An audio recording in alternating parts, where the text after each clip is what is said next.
Valentine's Day, and a bunch of my buddies were out with their significant other. I was incredibly single, but I wanted to do something nice for someone. So I went with a buddy of mine and we went and bought a whole bunch of cards and chocolates and roses and delivered them to the ladies who were working at fast food restaurants in our college town, right? And so we'd roll up. This was like night one. We've never done this. So we roll up. We're like, how many ladies are working tonight? And they're like,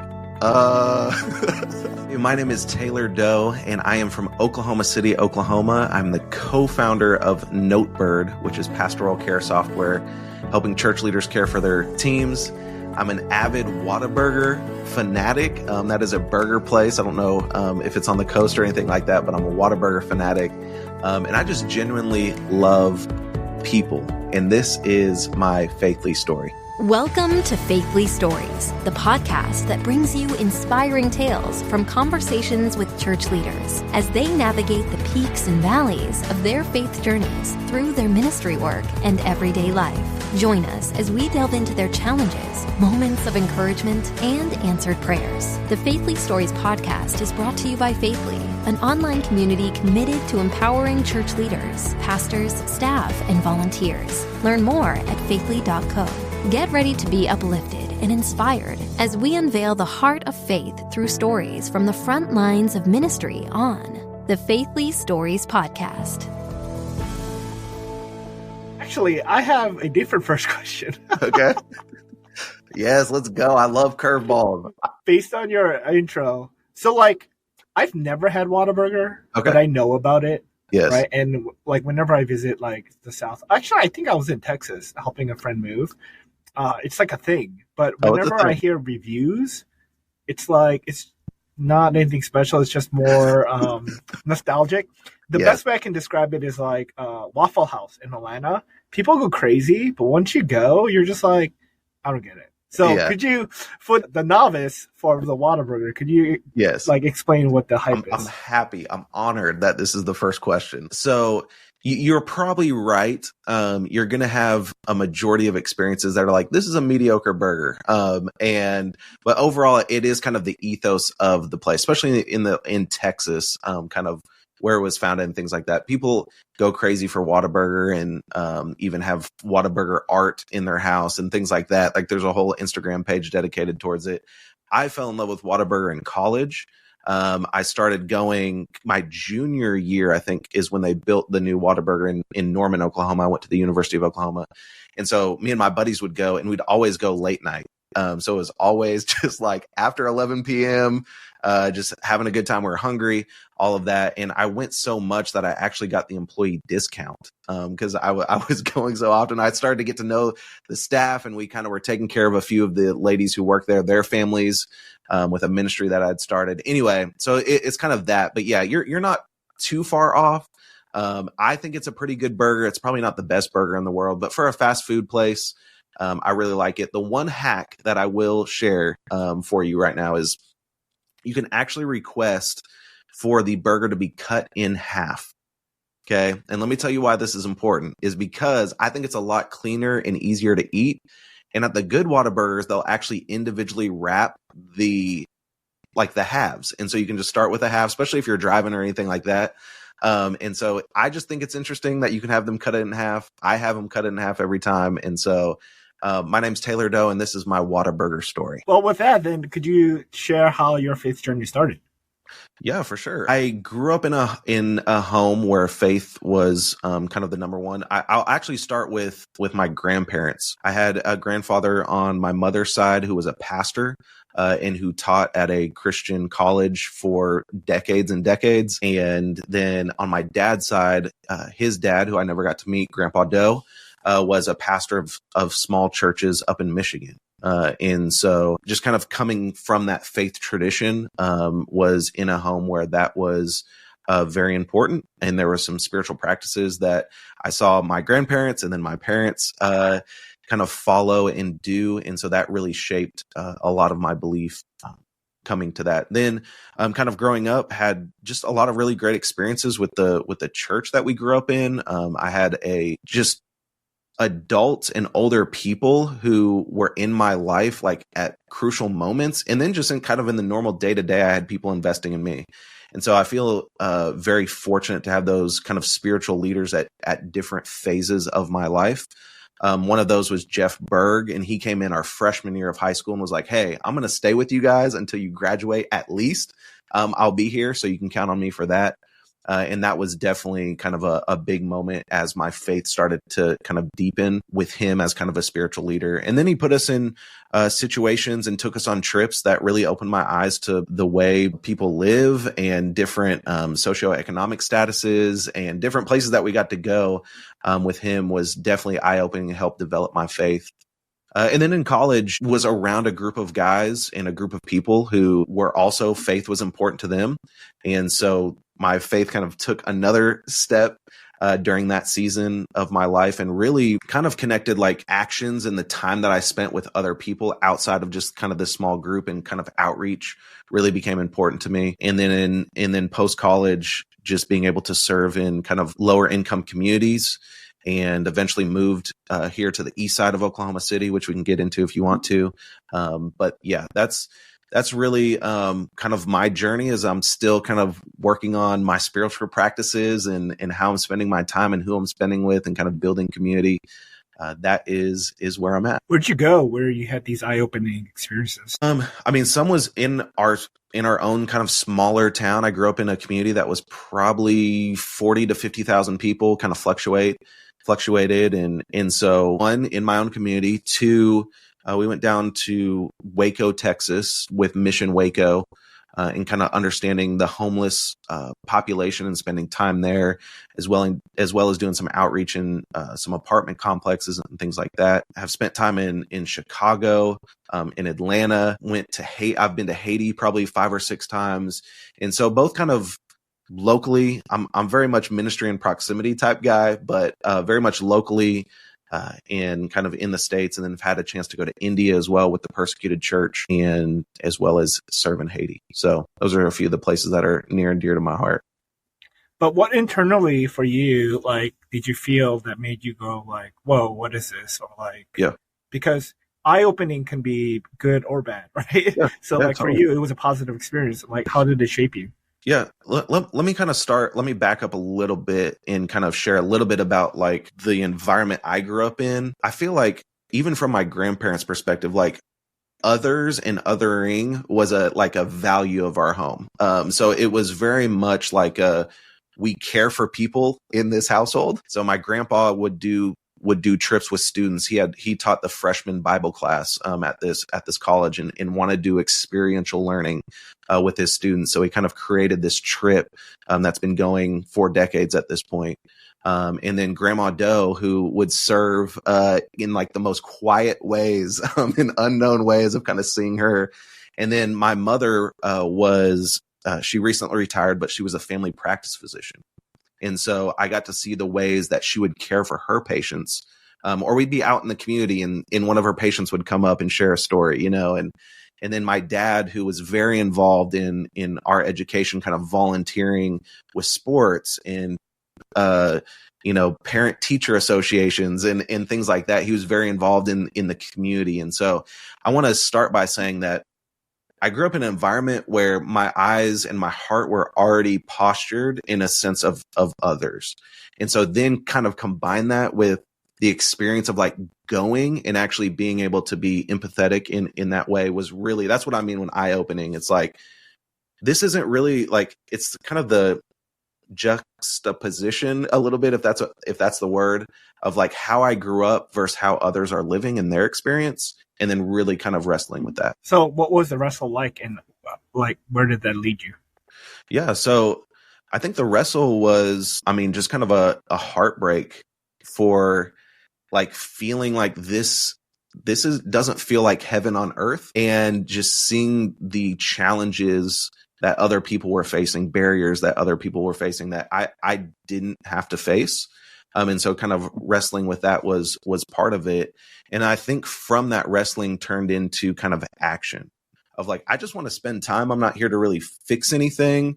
I don't really have any like outcomes per se. I just want to spend time with people and listen and learn. And an author kind of really impacted some of my beliefs on that. And that's John Perkins. I don't know if you're familiar with kind of Christian community development and things of that nature, but he was a Black man in the South who was serving and kind of served in obscurity for kind of a decade before anyone really knew his name. And so his model of how to care for others definitely impacted me. And so kind of taking it from the heart issue to action of being able to kind of start a ministry on campus at OU where we were serving others, which led into my career where I got to serve in different communities here in Oklahoma City. And so it kind of went from the heart thing to the action thing. What were the ministries that you were developing at OU? So at OU, my friends and I started this ministry, called Reach Ministries. We just called it Reach. And we would do kind of creative service projects per se. I was in a fraternity at OU and felt very much like we're living in a bubble. This isn't like real world that we're living in. And so really challenged, or maybe invited is the better word, like people to serve others in unique ways. And so one project that we do every year was after a night football game, there was a cleaning crew that were temp workers, kind of low wage temp workers who would clean the stadium after the game. And their lunch hour was at like 1 or 2 a.m. in the morning. And a lot of people who are working in this temp work, transportation is always a challenge. And so we, as college students, were like, hey, we're up at 1 or 2 a.m. We're also hungry at that time. And so let's take food over to the stadium. And so we bought all these pizzas and cookies and all this stuff. And we just had lunch with the crew and like, hey, first we want to say sorry for trashing the stadium like everyone does. And then 2, we just wanted to come hang out and spend time. So, 30 to 50 to 80 college students, it kind of grew over the years, would come and have lunch with the workforce and just build relationships that way. Another fun one is we did a senior citizen prom. Wait 1 second. Yep. I have more questions on that. Okay. One, that's such an amazing story. That's such an amazing story. 2, as you were did you do this throughout your whole 4 years, or how long did it go?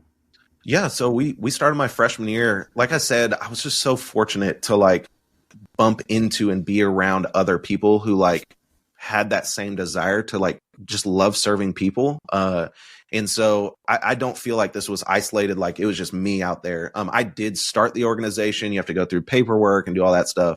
And then even my brother, who's co-founder of our business together, he did the brand for it. And so got to work with him on that. But it was just kind of a thought of challenging and inviting people to care for others in unique ways. And so that's kind of just how it birthed out of that. I will say I want to share the details because I was in a fraternity. I was around other kids, students whose parents had money to be able to donate to what we were doing. And so on top of that, it was as a 18, 19, 20-year-old, getting the donations that would allow us to do that. That was not something that I had to one really struggle with or go out and fundraise really hard to do what we were doing. I'm very aware that there were other people on campus who were probably doing service projects that didn't have access to necessarily these means that allowed us to do this. And so we were just kind of connecting the heart with, the ability to be able to raise some money to kind of do that. And what was the response from the workers? And are there any stories you want to share about the conversations you had with them? Yeah. I mean, if you've done service, if you've been the leader of doing service projects, you're doing a lot of logistics while people are doing that. It's kind of the idea of creating the environment for this to happen, right? So there's a lot of logistics behind the scenes that are going on that I'm trying to navigate, as well as I'm, building relationships with people. And so I'm trying to think if I have any specific, this was a while ago, man. I don't know if I have any specific stories from that. There's another event I'd love to tell you about that I have a better story, but I do have people. It's really fun to kind of think about, people will still text me about that season of our life together of this really made an impact and opened my eyes to the things that our people are going through and helped me build a level of empathy that I didn't have before we started spending time with people in this way. Thank you for that. And then you said you had another program that you were doing for seniors. Yeah. Another fun one was we did senior prom, senior citizen prom. So we'd go to a senior living center and partner with them, and we would host a prom. So all the college students would get dressed up. The residents would get dressed up. We had flowers. We had a photo booth with kind of the word that said prom. So we're just taking photos with kind of our dates. And then we would crown the senior prom king and queen, both for college and the residents. And so the older man would get to dance with the college queen, and the older queen got to dance with the younger king. And it was a really amazing time. So we did that for 3 or 4 years. One of the years we crowned a senior prom king. And a few weeks later, we came back to do what we called bingo in the Bahamas. So we bought like these inflatable coconut trees, palm trees. We're wearing like life vests. We're in, like swim trunks, all of that, just to play bingo with the residents. And one of the ladies came up to me after we got done, and she was like emotional. She was crying. And she's like, "Did you hear the news?" And I was like, "No, what happened?" She's like, "Bob, who was the senior prom king, he passed away from after senior citizen prom." And she's like, "I wanted to tell you that on his casket at the front of the church, he had his scepter, his senior citizen shawl that we had that said prom king, and then a picture of him as prom king with the queen." And so it was a really kind of cool moment there that we got to play, kind of a small moment where we got to bring joy for Bob, kind of as he transitioned from this world. So that was kind of a powerful moment for us, of like, even these small ways that we're serving, we sometimes and a lot of times don't know the impact of that. I can see why you're like a born entrepreneur. You have really good ideas. I'll tell you the last one, and this might transition us into a conversation that I'm really passionate about right now. So my sophomore year of college, it was Valentine's Day, and a bunch of my buddies were out with their significant other. I was incredibly single. But I wanted to like do something nice for someone. And as you can kind of see, this theme that's kind of been weaving through our conversation today, like fast food has been a theme for me. Like I just eat out a lot. And it started pretty young, which is not healthy. I'm sorry, Mom. But it was Valentine's Day and I wanted to do something nice. So I went with a buddy of mine and we went and bought a whole bunch of cards and chocolates and roses and delivered them to the ladies who were working at fast food restaurants in our college town, right? And so we'd roll up. This was like night one. We've never done this. We roll over like, "How many ladies are working tonight?" And they're like, so they would eventually, "Hey, we have a gift for you for Valentine's Day." Like we learned how to say this, that wasn't creepy. And so we'd roll up and we would hand these like gifts to the ladies working on Valentine's Day, and like tears would come. "Thank you so much for, it was like for thinking of us." And we just said, "Hey, we're thinking about you. Thank you for all you do for us, and happy Valentine's Day." And many times a lot of these ladies are like, "This is the only Valentine I got today. Thank you for thinking of us." And so 15 years later, it's been going every single year, and it's kind of spread out to different communities of people who have done it. Different college campuses have kind of picked it up and run with it. And so it's been really cool to kind of see others kind of pick up. We kind of say we're spreading kindness one drive-through at a time. And it's really cool to kind of be able to see the impact from that. After college, I got to work at a company here in Oklahoma City, an energy company. And they paid me to do community outreach for them. And so I actually got to work in schools on the east side of Oklahoma City. The east side of Oklahoma City is predominantly Black, predominantly low income. People who aren't from the east side are kind of outside of the east side, kind of classify it by all of its negative characteristics rather than its positive characteristics, right? So they allowed me to work in schools, and I set up a kind of a reading mentor program. And while I was doing that, I'm engaging with principals and kind of leadership at the schools, and they're doing these things called Rise and Shine assemblies. And it's once a week and the whole school comes. And it was like a big stressor for the principals. It's like, I don't really have capacity to like do this assembly with my students. Would you do this? And so from there, I was like, yeah, let me talk with my boss, like to see. And my boss at the time was a former youth pastor, and he was a pastor and would preach on Sundays, but work in corporate America. And so he was like, of course, like you can totally do this. And so for 7 or 8 years, 3 days a week, I would be at 3 different elementary schools on the east side of Oklahoma City, doing character education assemblies. So I came up with a character education curriculum called the Hot Seat. And we had the Hot Seat Crew, which was our 6th grade leadership development, where we'd put mics in, students' hands where they get to help lead. We had the Hot Seat Rap. We had the Hot Seat Mailbox where students could write us. It was so much fun, but it gave me a platform to really engage with students and their families, which we can get to later if you want. But the reason I tell you that story is I kind of found a core group of guys that I started spending time with, similar to Jeff when I was a freshman. These guys were 2nd graders and was like, hey, I'm going to be here. Would love to spend time with you and your family. So I got to get to know them. Well, as they got older, they got into middle school, they found out about fast food Valentines. And they're like, so my nickname is Tito. So Taylor Doe, Tito. So they're like, Tito, we want to do fast food Valentines. Like, this is our year, right? And I was like, okay. So I had to step it up that year. So we actually rented tuxedos for everybody. We rented a limousine, and we kind of stepped up our gift baskets for that year and really went around and delivered these things. And so they made it on the front page of the biggest newspaper in Oklahoma. They made it on all the news programs, and they were like hot stuff at school the next day because teachers are like showing the news program, all of that. It was amazing. The reason why I tell you this story is because in the back of that limousine that night, Demarion, who's one of my guys, we call him DJ, we're dressed up, we're feeling confident, right? Like when you dress up, you just feel a certain way. And so we're talking about making, we do like fake business deals. We're talking about making money, all that stuff. And Demarion looks at me and he asked me a question that I'll never forget. And he says, Tito, how do people become successful?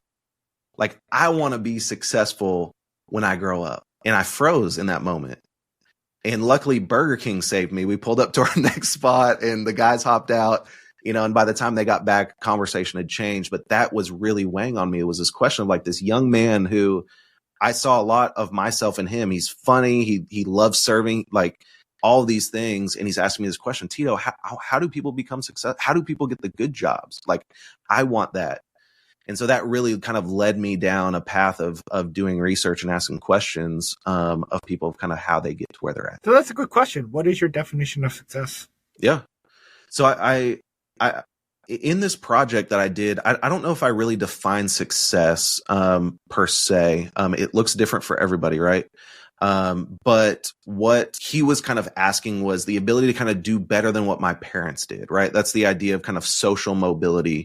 And we kind of think about that in America of like kind of being able to move up in the world. And so that's kind of what I kind of loosely kind of termed as being successful, getting one of the good jobs. If, you have PTO and maybe benefits and a 401k is like some of these things that people look towards. And so I started doing some interviews and asking people about their journeys.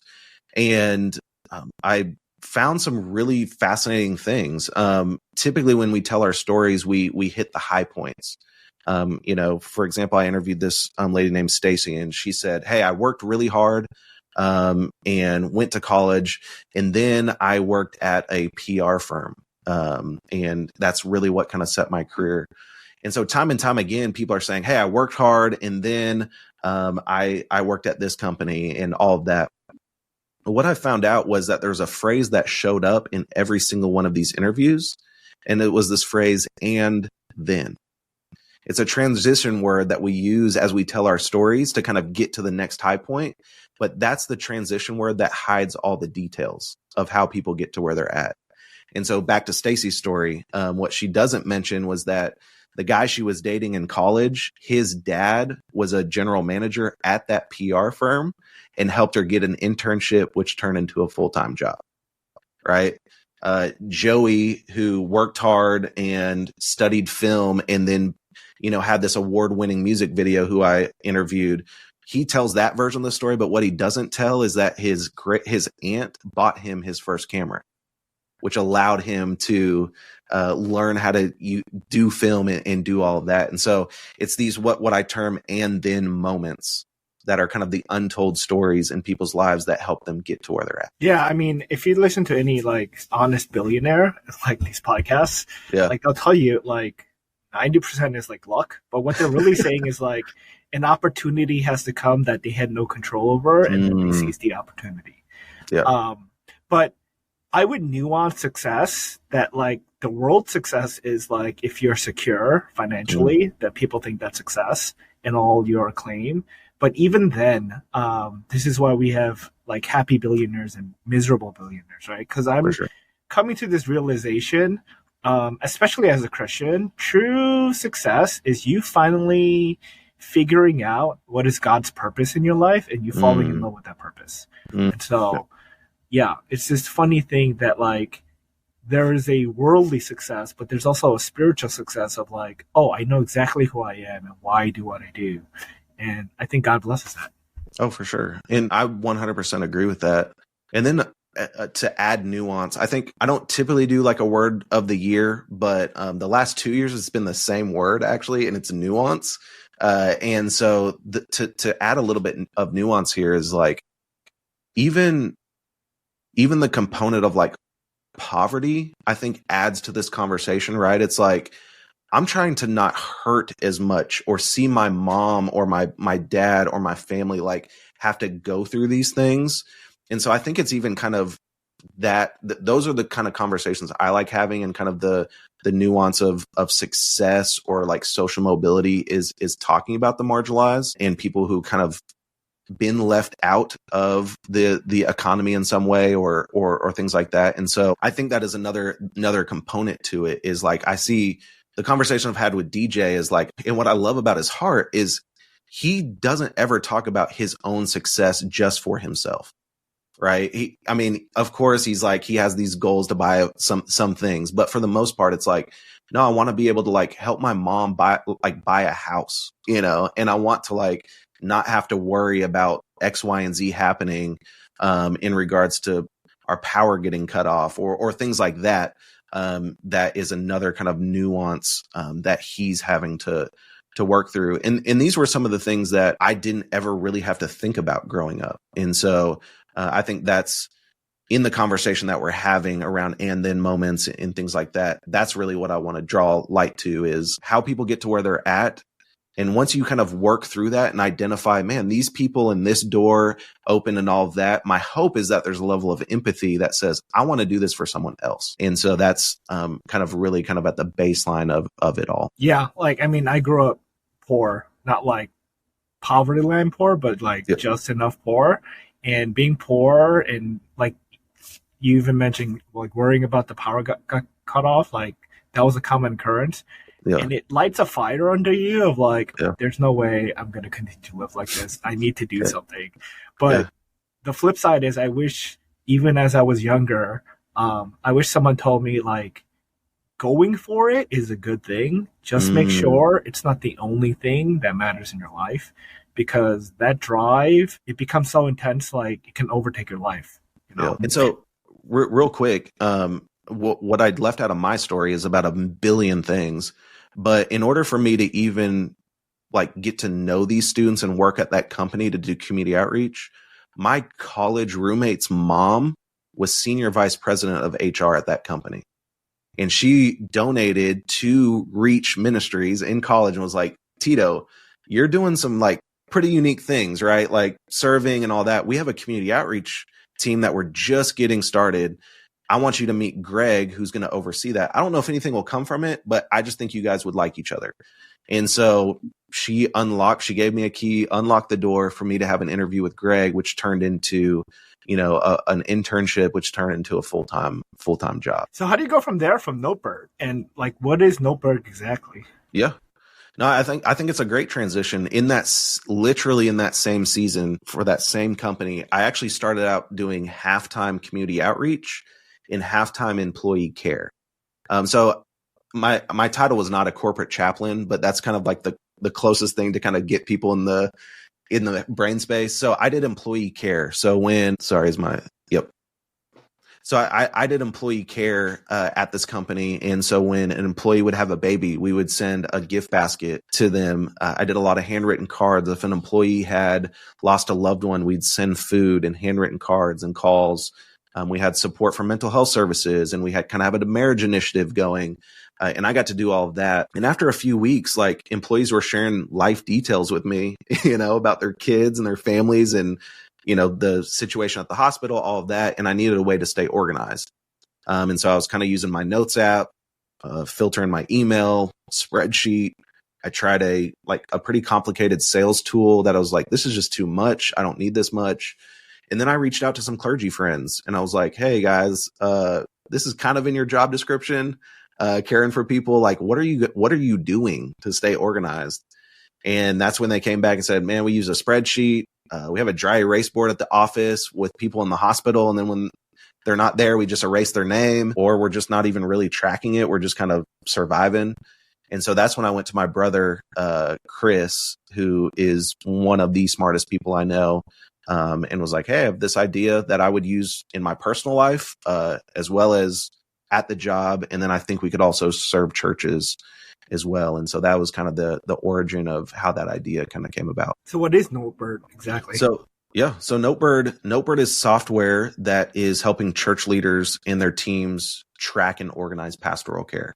So it's a tool where leaders and teams are inputting notes. We call them updates about interactions that they're having with their people in regards to care needs and follow-ups and coffee meetings and kind of the relational connections that are happening, as well as they're able to schedule follow-ups, kind of assign that to themselves or someone else on their team to follow up. And then the last one is kind of life milestones. So the ability to be able to track the passing of a loved one or other big life milestones that happen in the lives of your people all in one place. So we're really trying to centralize pastoral care for churches to be able to care for their people. How do you solve the problem if you have a lot of notes? Because it sounds like I might edit this out, so don't take this wrong way. It sounds like a glorified Google Doc, right? So how do you keep it organized and connected to schedules and even summarize notes or consolidate notes? Yep, that's a great question. You don't need to edit that out. Is because that's what we talk with teams about all the time. One is the challenge with permissions. And so there are life events that you might have a care team with Joe who just makes hospital visits and doesn't need to see grief care or things like that. And that's impossible to do in a Google Doc, is to kind of be able to manage those permissions in a sense. The other would, just off the top of my head, would be an actual congregant profile. So you'd put the name, typically churches put the name of the person, and then you're typing notes under that. And then the ability to have to search that name and then be able to filter and see the date and all of that just gets really hard and really messy really quick. So what we see, and after talking with countless church leaders, is Word docs and spreadsheets work for a few weeks, honestly. It feels clean. You start off great. And then it's update number 2, when you go make a visit at the hospital, is where do I put this? Right? Do we add a new column in the spreadsheet, or does it go in the same text box and we're going to redate it? And, it's all of that.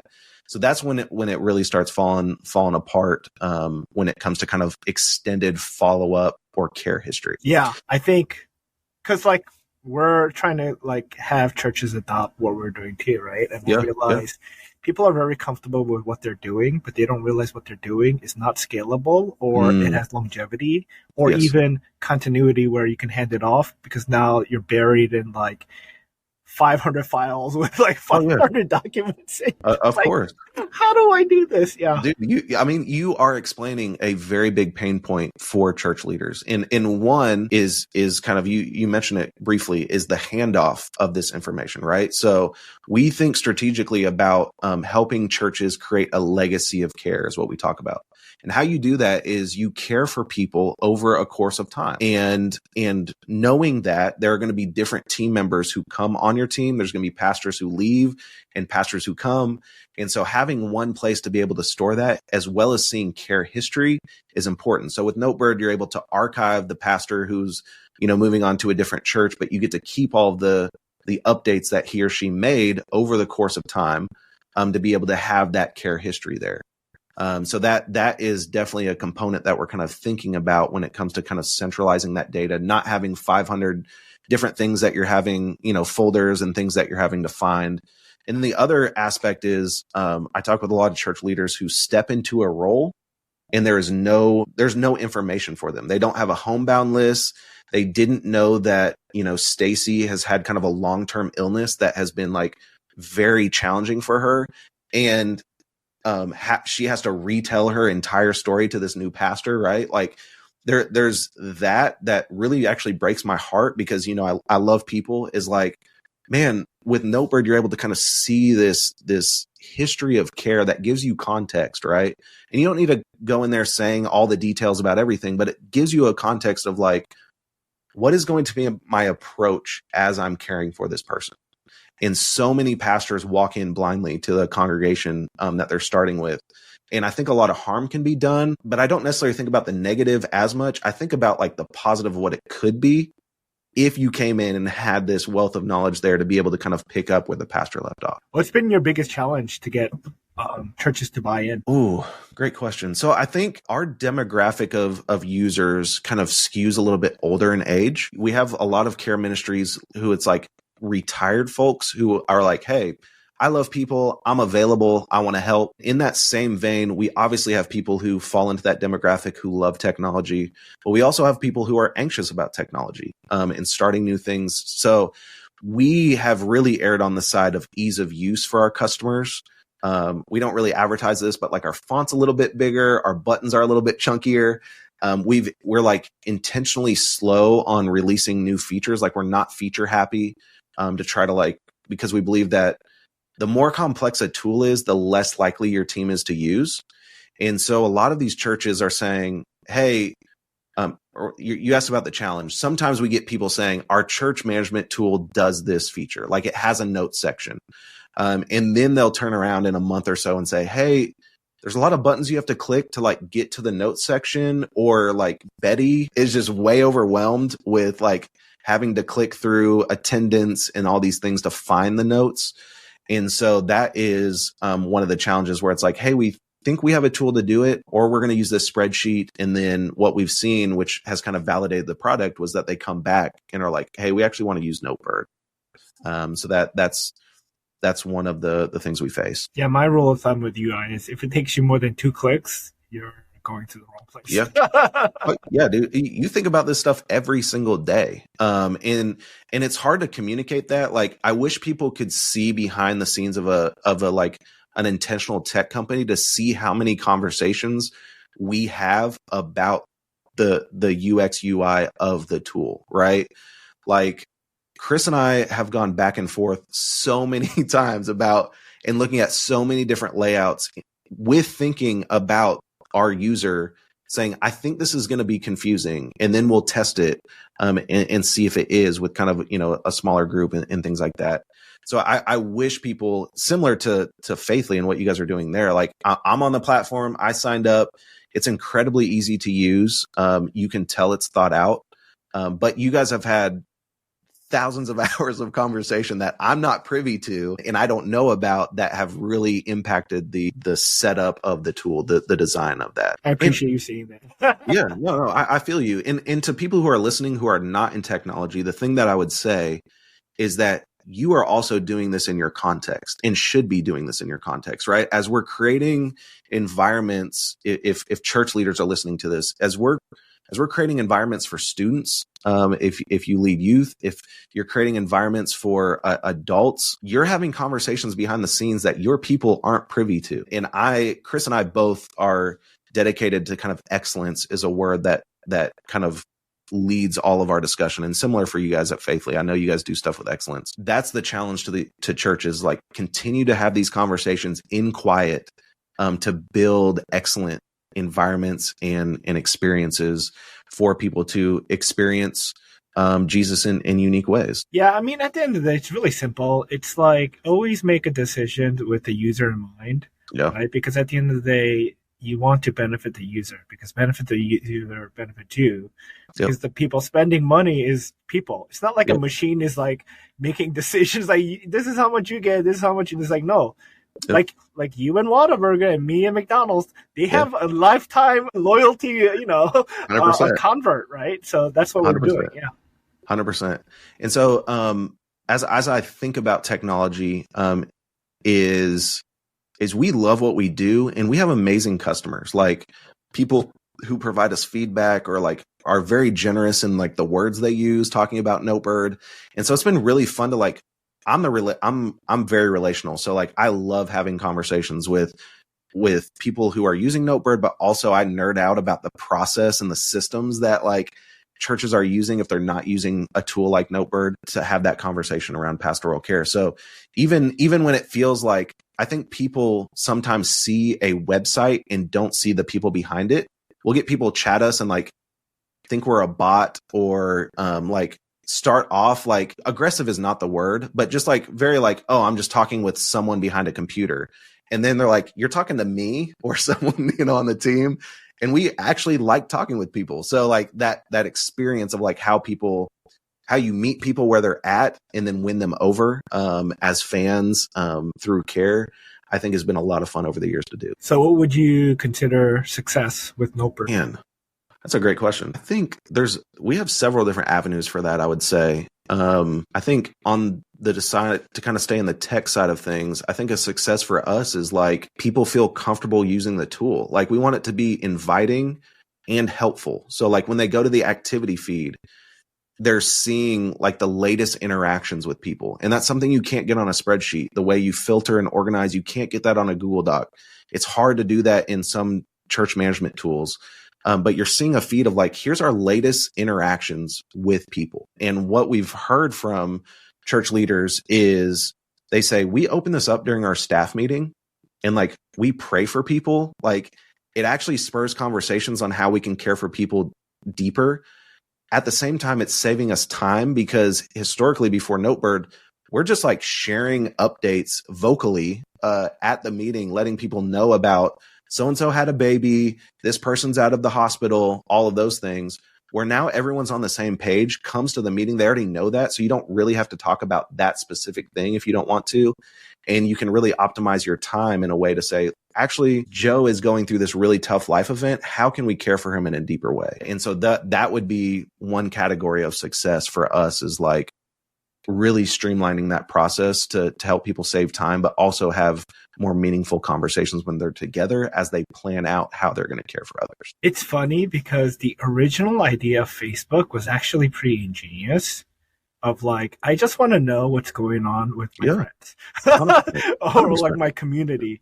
100%. And it kind of opened the floodgates to all this other stuff. And I see this reversal of, I want to curate it to just people that like I'm concerned with, I want to pray for and stuff like that. And like once in a while I'll see something new. So I feel like you're providing that of like this local context of, rather than scrolling through TikTok, like let me scroll through Notebird and see what's going on with my people, right? Yeah, totally. And we even have a kind of it's a kind of a follow button. But it's just a way to kind of keep closer tabs on certain people that you might be in closer relationship with. And so you have the ability to kind of even filter that out, to kind of get a quick glance at that and then flip back to say, okay, what's our entire care team doing? But on the platform, it's been so fun having conversations with leaders from different contexts. And I know we need to wrap up. One is we have users who are solo pastors with like 27 people stored in Notebird. Like they have a small rural church, and they use Notebird to track these interactions.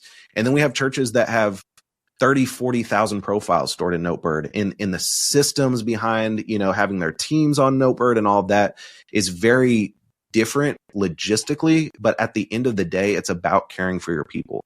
And that's been really cool to kind of see a tool that we built showing up in different contexts for the focus of care. So we have no big dreams of becoming a full church management suite. We're never going to do donations. We're never going to do attendance tracking. We're never going to do any of that. And so we are going to focus specifically on pastoral care. And so that would be kind of another metric for success for us, is like looking back on the year, how focused did we stay on pastoral care and helping people care for their people? And that is kind of helps us continue to kind of push in the direction we want to push. I love that. Do you know who Peter Thiel is? Yeah. He said something really interesting. I mean, I disagree with a lot of things he says, but I agree with his one take. Yeah. Is that true success? If you want to be successful for all you young people, find a niche and monopolize it.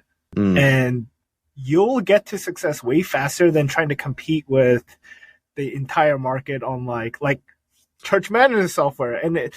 And humans are so bad at scale, like even Google, like they're dropping the ball on AI. So it's like, pick your lane and go as fast as you can. And you'll see, as long as you help people, like it's such an amazing ride. Yeah. And we do not hate on other church platforms or anything like that. We actually say we complement them.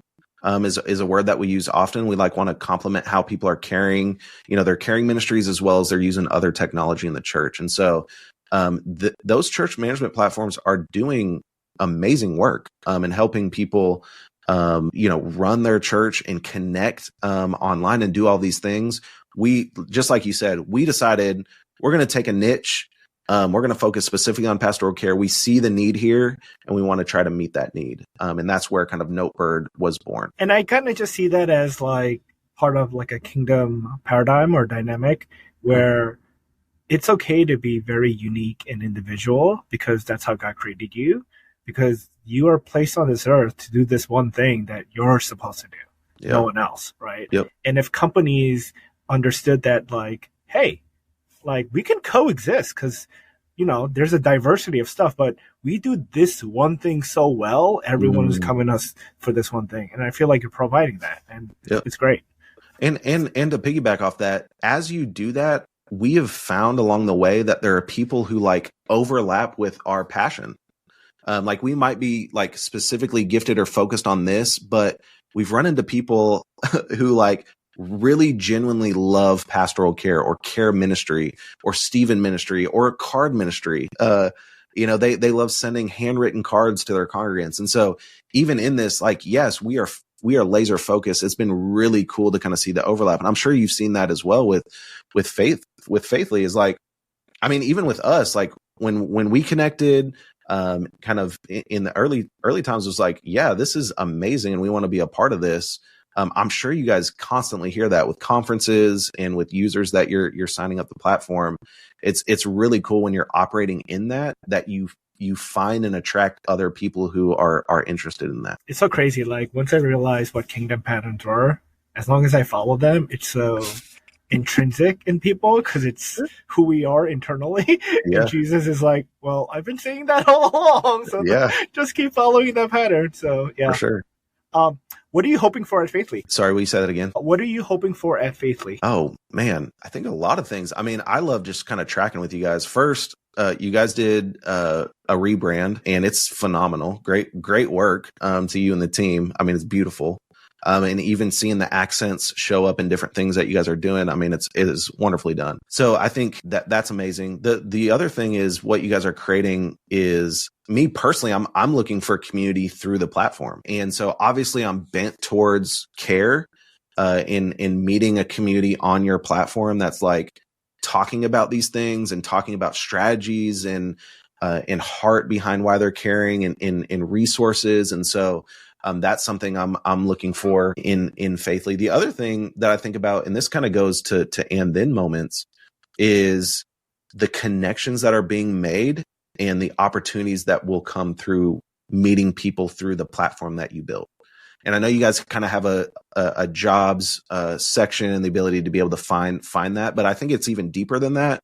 It's the person you're coming to the platform with and what you're sharing on there that's going to be able to build trust with other church leaders and in places that you want to work at. So I'm excited about that piece of like being able to see the connections that are made through your platform for like real world opportunity to unlock for leaders. I mean, I had a conversation literally. I talk about you guys all the time, just FYI. If I'm talking to a church leader, I'm like, do you not have a profile on the platform yet? Like, why not? Or people who are kind of aspiring to take the next step, kind of in their ministry journey. I'm like, yeah, you 1000% have to have a profile on here on Faithly. So that is something that, one, I love the product you guys are making. I definitely think the community aspect for me is what I'm looking for in the tool. So yeah. Thanks. How can we be praying for you and your family? Man, I think even just last night, just like being very transparent, just like the weight of families that I love very dearly, like my neighbors actually in my neighborhood who are like really struggling, has been really heavy lately. And it always has, but like families that I've known for now a decade, 15 years, who are like still struggling is really heavy. So I think that could be something that I'm just processing still. And yeah, that would probably be that. And then also for Notebird, I mean, we want to be able to serve churches well. And so just the stamina, you know what it's like running a company. And so just like, man, long hours.